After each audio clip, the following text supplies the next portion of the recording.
Next gen channel நேயர்களுக்கு astro KS ஐயங்காரின் பணிவான நமஸ்காரங்கள். குரோதி வருஷம் ஆனி மாதத்தினுடைய பலனை பார்க்கலாம். 15/6/2024 16/7/2024 வரை உண்டான 32 நாட்களை தமிழ் மாதத்தில் ஆனி மாதம்னு சொல்கிறோம்.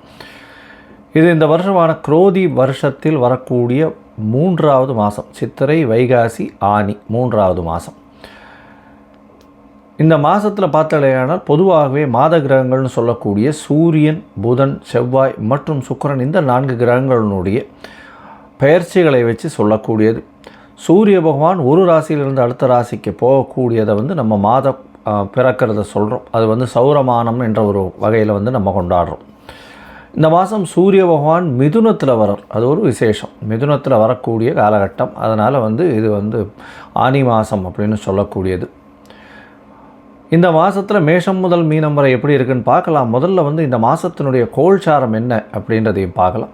அதற்கு பிறகு இந்த மாதத்தில் வரக்கூடிய விசேஷ நாட்கள் என்ன அப்படின்றத பார்ப்போம். அதற்கு பிறகு இந்த மாதத்தில் ஒரு ராசிக்கா எப்படி இருக்குது அப்படின்றத பார்க்கலாம். முதல்ல இந்த மாதத்தினுடைய கோல்சாரம் என்ன அப்படின்னு பார்த்தோமே ஆனால், காலபுருஷ தத்துவத்தின் முதல் ராசியான மேஷத்தில் செவ்வாயும், ரிஷபத்தில் குரு பகவானும், மிதுனத்தில் பார்த்தோன்னா சூரியன், புதன், சுக்கிரன், கன்னியில் கேதுவும், கும்பத்தில் சனியும், ராகு பகவான் மீனத்தில் இருக்க. இந்த மாதத்தில் பயிற்சி ஆகக்கூடிய கிரகம் அப்படின்னு பார்த்தாலேனால் 26/6 அன்னைக்கு புத பகவான் மிதுனத்திலிருந்து கடகத்துக்கு போகிறார். அதாவது இந்த மாதம் பிறந்து ஒரு 10-11 நாளில். அதற்கு பிறகு சுக்கிர பகவான் 7/7 அதாவது அடுத்த மாதம், அதாவது ஜூலை மாதத்து 7ஆம் தேதி அன்னைக்கு அவர் கடகத்துக்கு போகிறார். செவ்வாய் பகவான் 11/7/2024 அன்னைக்கு மேஷத்திலிருந்து ரிஷபத்துக்கு போகிறார். குருமங்கள யோகம் அமையிறது நல்ல ஒரு விசேஷம்.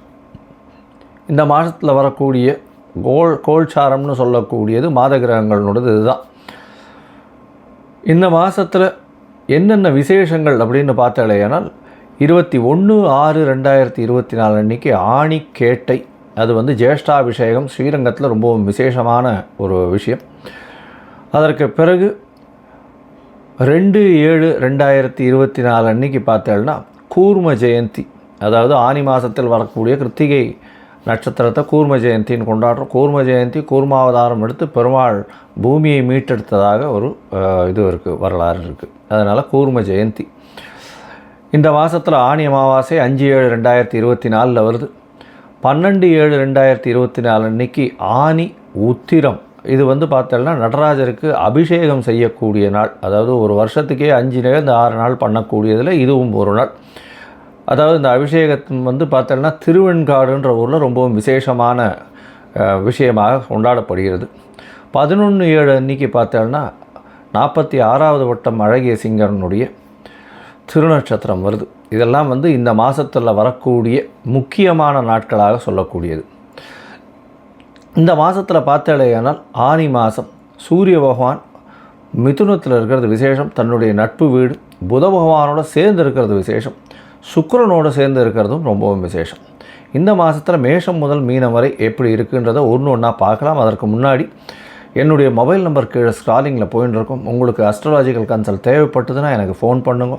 உங்களுடைய date, time, place of birth நீங்கள் அனுப்புங்க. அலாங் வித் உங்களுடைய பெயர் மற்றும் உங்களுடைய தாய் தகப்பனார் பெயர், அதாவது பேரண்ட்ஸ் நேம் அனுப்புங்க. உங்களுடைய ஜாதகத்தை போட்டு சந்தி இருக்கான்னு முதல்ல பார்த்துட்டு, அதாவது உங்களுடைய நட்சத்திரம் சந்தி, பாத சந்தி, லக்ன சந்தி, அதாவது எல்லாம் என்கிட்ட வர்றவாளில் பாதி பேர் பார்த்தாலேயானால் நான் மிருகசீரிஷம் 2ஆம் பாதம் அப்படின்னு சொல்லிட்டு இருப்பா. அவள் பார்த்தாள்னா மிருகசீரிஷம் 3ஆம் பாதமாக இருக்கும். அதில் ராசியே மாறிடும். ரிஷபமும் இருக்காது. மிருகசீரிஷம் 3ஆம் பாதம் பார்த்தாள்னா உங்களுக்கு மிதுன ராசியில் வந்துடும். அந்த மாதிரி ராசியே மாறக்கூடிய அளவுக்கு சந்தி இருக்கும். அவள் ஒரு 40 வயசு 45 வயசாக எனக்கு ரிஷப ராசின்னு நினச்சிட்டு இருப்பாள். ஆனால் மிதுன ராசியில் இருப்பாள். அதனால் முதல்ல சந்தி செக் பண்ணுங்க.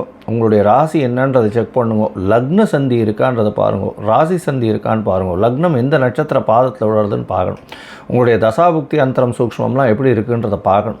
இன்றைய காலகட்டத்தில் கோச்சார பிரகாரம் உங்களுடைய நிலை என்ன அப்படின்றத பார்த்துட்டு உங்களுடைய பிரச்சனைகளுக்கு ஒரு விடை கொடுக்கக்கூடிய வாய்ப்புகள் மிகவும் அதிகம்.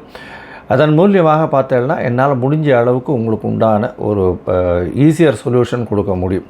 என்னுடைய கட்டணம் என்னன்றதையும் போடுறேன். அதை நீங்கள் அனுப்பிச்சிட்டு என்கிட்ட அப்பாயின்மெண்ட் வாங்கிக்கோங்க. வாங்கிட்டு நீங்கள் உங்களுடைய ஜாதகத்தை போட்டு அதுக்கப்புறம் உங்களுடைய டிஸ்கஸ் பண்ணுறேன். இப்போது மேஷம் முதல் மீனம் வரை ஒரு ராசியாக ஆனி மாதம் 15/6/2024 முதல் 16/7/2024 வரை உண்டான நாட்களுக்கு என்னென்ன பலன் அப்படின்றதும் எளிய பரிகாரம் என்ன செய்யலாம் அப்படின்றதையும் பார்க்கலாம். கடகம், புனர்பூசம், பூசம், ஆயில்யம் இந்த 3 நட்சத்திரம் 9 பாதங்களை கொண்ட ராசி. ராசியின் அதிபதி அப்படின்னு சொல்லக்கூடியவர் சந்திர பகவான். அதிவேகமாக செல்லக்கூடியவர், கிரகங்களிலே அதிவேகமாக செல்லக்கூடியவர் சந்திர பகவான். ஒரு நாளைக்கு, அதாவது ஒரு ராசியில் 2.25 நாளைக்கு மேலே இருக்கிறது இல்லை. இந்த மாதம் பார்த்தடையானால், அதாவது குரோதி வருஷம் ஆனி மாதத்தை பார்த்தடையானால் 15/6/2024 16/7/2024 வரலும் உண்டான நாட்களாக இருக்குது. இந்த 32 நாட்களில் பொதுவாகவே மாத கிரகங்கள்னு சொல்லக்கூடிய சூரியன், செவ்வாய், புதன் மற்றும் சுக்கிரன் இந்த 4 கிரகங்களை வச்சு பலன்கள் இருக்கும். இந்த மாதத்தில் உங்களுடைய ராசிக்கு மிகப்பெரிய யோகர் அப்படின்னு சொல்லக்கூடிய அதியோகர்னு சொல்லக்கூடிய செவ்வாய் பகவான் உங்களுடைய ராசிக்கு 10ஆம் வீட்டில் இருக்கிறது மிகப்பெரிய ஏற்றம். 10ஆம் இடத்தில் அதிசுபர் அதியோகர்னு சொல்லக்கூடிய செவ்வாய் பகவான் ஆட்சி பெற்று இருக்கிறதுனால ரியல் எஸ்டேட், விவசாயம் பண்ணுறவங்க, நிலம் விற்று வியாபாரம் பண்ணுறவங்க, நெருப்பு சம்பந்தமாக சமையல் கலையில் இருக்கிறவங்க, சமையல் தொழில் செய்கிறவங்க, இதை தவிர இந்த கேஸ் ஸ்டவ் இந்த மாதிரியான ஃபயர் எக்ஸ்டிங்யூஷர்ஸ் இதெல்லாம் விற்கிறவங்க, இவங்களுக்கெல்லாம் பெரிய ஏற்றம் கிடைக்கும். இந்த விளைச்சல், அதாவது பயிர்கள் விளைஞ்சு, அதாவது வேகமாக அழுகக்கூடிய பொருட்கள்னு சொல்லக்கூடிய காய்கறி, பழங்கள் இந்த மாதிரியான விஷயங்கள், இந்த கடல் வாழ் உயிரினங்கள்னு சொல்லக்கூடியதும் விற்கக்கூடியவர்கள், இவர்களுக்கெல்லாம் நல்ல ஒரு ஏற்றமான காலமாக இந்த மாதம் அமைய போகுது. இந்த மாதத்தில் உங்களுடைய ராசிக்கு 10ஆம் இடத்தில் இருக்கக்கூடிய செவ்வாய் பகவான் மூலியமாக நல்ல ஒரு ஏற்றம் இருக்கும். ரியல் எஸ்டேட் பண்ணுறவங்களுக்கு திடீர் பண யோகம் வரும். இவ்வளோ நாளாக செட்பேக்காக ரொம்ப ஸ்லக்கிஷாக இருந்தது எல்லாமே திடீர்னு வியாபாரம் ஆகக்கூடிய வாய்ப்பு நிச்சயமாக உண்டு. உங்களுடைய ராசிக்கு பார்த்தோன்னா 5 பத்தின் அதிபதி, அதாவது ஒரு திரிகோண கேந்திர அதிபதியே ஒரு கேந்திரத்தில் இருக்கிறது 10ஆம் இடத்துல இருந்து திக்பலம் பெறுறது பெரிய ஏற்றத்தை கொடுக்கக்கூடிய காலகட்டமாக இருக்குது. ஆட்சி பெற்று திக்பலம் அப்படின்னு சொல்லக்கூடியதுனால பெரிய ஏற்றம் இருக்கக்கூடிய காலகட்டமாக அமைய போகிறது. தொழிலில் பெரிய ஏற்றம், அதுவும் மருத்துவம் அந்த மாதிரியான சம்பந்தமாக, ரத்த சம்பந்தம்னா ரத்தம் அதாவது டெஸ்டிங் இந்த மாதிரியான விஷயங்கள், அதாவது பிளட் டொனேஷன், பிளட் கேம்ப் இந்த மாதிரியான விஷயங்கள் பண்ணுறவாளுக்கெல்லாம் பெரிய ஏற்றம் கிடைக்கக்கூடிய காலகட்டமாக அமைய போகும். இந்த மாதத்தில் பார்த்தீங்கன்னா உங்களுடைய ராசிக்கு 12ஆம் இடத்துல 3 கிரகங்கள், அதாவது சூரியன், புதன், சுக்கிரன் 3 கிரகங்கள் இருக்கிறது விசேஷம். 12ஆம் இடத்தில் சுக்கிர பகவானுக்கு மறைவு ஸ்தானம் இல்லை அப்படின்னு சொல்லக்கூடியது ஜோதிட சாஸ்திரம். 12ஆம் இடத்திலேயே புத பகவான் ஆட்சி பெற்று இருக்கிறதும் பெரிய விசேஷம். உங்களுடைய ராசிக்கு 11ஆம் இடத்துல குரு பகவான் இருக்கிறது பெரிய ஏற்றத்தை கொடுக்கும். எதை நினைத்தாலும் அது கிடைக்கக்கூடிய பாக்கியம் நிச்சயமாக உண்டு. ஏன்னா 9ஆம் அதிபதி அப்படின்னு சொல்லக்கூடியவர் பாக்கியத்திற்கு ஸ்தான அதிபதினு சொல்லக்கூடிய குரு பகவானை 11ஆம் இடத்தில் லாபத்தில் நிற்கிறதுனால எதை நினைத்தீர்களாலும் அது கண்டிப்பாக உங்களுக்கு கைகூடக்கூடிய வாய்ப்புகள் நிச்சயமாக உண்டு. இந்த கடகராசிக்காரர்களுக்கு திருமணத்திற்கு பார்த்து கொண்டிருந்தால் கண்டிப்பாக திருமண பாக்கியம் ஏற்படக்கூடிய வாய்ப்புகள் மிகவும் அதிகம். குழந்தை பிராப்தி ஏற்படும். ஏன்னா 5ஆம் இடத்தை குரு பகவானை பார்க்கறது பெரிய விசேஷம். 5ஆம் அதிபதியும் 10ஆம் இடத்தில் ஆட்சி பெற்று இருக்கிறது மூலியமாக நிச்சயமாக குழந்தை பிராப்திக்கு, அதாவது கல்யாணமாய் ரொம்ப நாள் குழந்தை பிராப்தி இல்லாதவர்களுக்கு குழந்தை பிராப்தி ஏற்படக்கூடிய பாக்கியம் நிச்சயமாக நடக்கும். இந்த மாதத்தில் பார்த்தோம்னா உங்களுடைய ராசியிலேயே புத பகவான் வர, அதாவது ஒரு 10 நாள்லேயே உள்ளது. 26/6/2024 புத பகவான் உங்களுடைய ராசியில் வர, 12ஆம் அதிபதி உங்களுடைய ராசியில் வர்றதுனால சில செலவுகள் வரக்கூடிய வாய்ப்புகள் உண்டு. வெளிநாடு வெளியூர் போயிட்டு ஷார்ட் ட்ரிப் போயிட்டு வரக்கூடிய வாய்ப்புகள் நிச்சயமாக உண்டு. புதிய வேலை கிடைக்கக்கூடிய வாய்ப்புகள் நிச்சயமாக உண்டு. தந்தையின் உடல்நலத்தில் நல்ல ஒரு ஏற்றம் இருக்கக்கூடிய காலகட்டம். இப்போ உங்களுக்கு திடீர் பணம் வரக்கூடிய வாய்ப்புகள் நிச்சயமாக உண்டு. படிக்கக்கூடிய மாணவர்கள் கொஞ்சம் பொறுமையாக ஜாகிரதையாக பார்த்து படிக்கிறது நல்லது. ஏன்னா 4ஆம் அதிபதி 12ஆம் இடத்துல இருக்கிறதன் மூலியமாக மைண்ட் டிஸ்ட்ராக்ஷன்ஸ் வரும், மறதி அதிகமாக இருக்கக்கூடிய காலகட்டமாக அமையப்போகுது. இந்த மாதம் உங்களுடைய முயற்சிகள் எல்லாமே வெற்றி பெறும். இருந்தாலும் சில நாட்கள் தள்ளி வைக்க வேண்டிய கட்டாயம் இருக்கும்.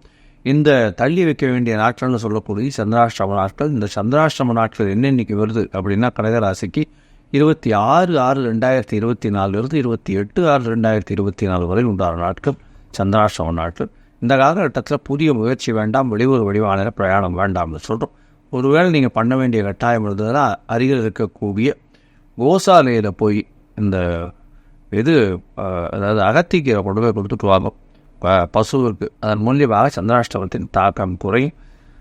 நீங்கள் அருகில் இருக்கக்கூடிய, அதாவது திருநெல்வேலி மாவட்டத்தில் நெல்லையப்பர் கோவில் போயிட்டு வாங்க. ஒரு தரமாவது போயிட்டு வந்தீங்கன்னா உங்களுக்கு ஒரு பெரிய ஏற்றம் கிடைக்கும். அதுவும் இந்த மாதம் ஆனி திருவஞ்சனம் வர்றது பெரிய விசேஷம். நடராஜருக்கு பெரிய விசேஷமான ஒரு அதனால் போய் நடராஜர் கோவிலில் போய் பார்த்துட்டு வர்றதும் இந்த ஆனி திருமஞ்சனம் அட்டன் பண்ணுறதன் மூலியமாகும் பெரிய ஏற்றம் கிடைக்கும். அதை தவிர உங்களால் முடிஞ்சதே ஆனால் பால் வாங்கி கொடுக்கும். அது சந்திரனுக்கு உண்டான ஒரு திரவ பொருள்னு சொல்லக்கூடியது. பால் வாங்கி தானம் கொடுவோம். ஒரு 5 லிட்டர் பாலோ 10 லிட்டர் பாலோ வாங்கி கோவிலில் அபிஷேகத்தை கொடுத்துட்டு வாங்க. நல்ல ஒரு ஏற்றமும் மாற்றமும் இந்த மாதம் உங்களுக்கு வரும்.